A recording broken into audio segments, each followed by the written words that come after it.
Hey, fall is here. No denying it. Now, granted, sometimes we have a late summer and the temperatures aren't conducive to what feels like the month on the calendar. But just the same, what you want to make sure you're doing as a grower is doing everything you can to make your soil work for you.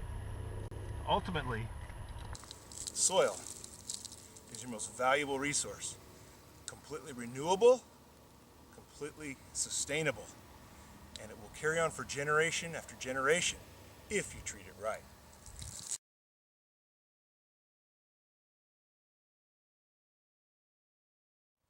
And you may be wondering, how do I do that? Where should I start? Well, one thing I tell growers over and over, in the fall it's a great time to take a soil test. It gives you a true indication of what you have, what you need, and then you can take where you want to go and where you are and make a map to get there. Ultimately, you want to know what you have so you don't over-apply because it's expensive and wasteful. But at the same time, you also want to know what's going on so that you don't make a misjudgment. Because sometimes you may have a neighbor who makes an application over here, and because your neighbor is doing it, there may be an inclination to do the same thing.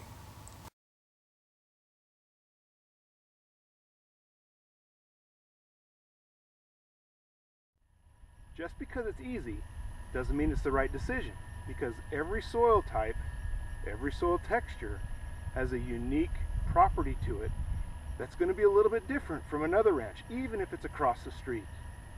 If you don't have a soil test to tell you what the texture is, what the composition of the nutrients are, you really don't know that for sure just by looking at it. It's like trying to diagnose what kind of species of fish are in the ocean that you're looking at off the pier.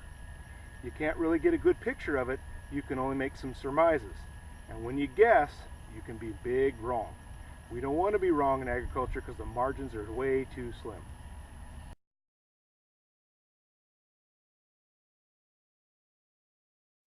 Another thing to keep in mind is whether you're amending your soil or feeding it.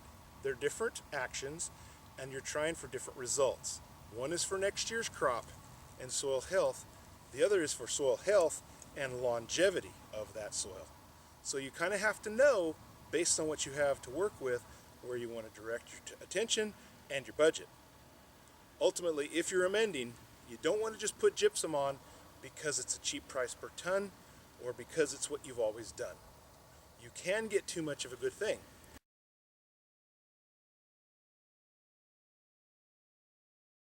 Having a good plan in place, leaning on your crop advisor's help and counsel can really help make the difference for you. Ultimately, if you need calcium, regardless of the source, you need calcium.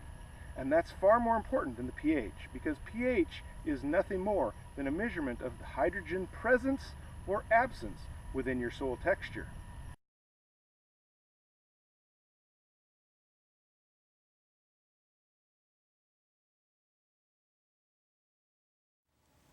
The pH is determined by the other cations, calcium, potassium, magnesium, and sodium.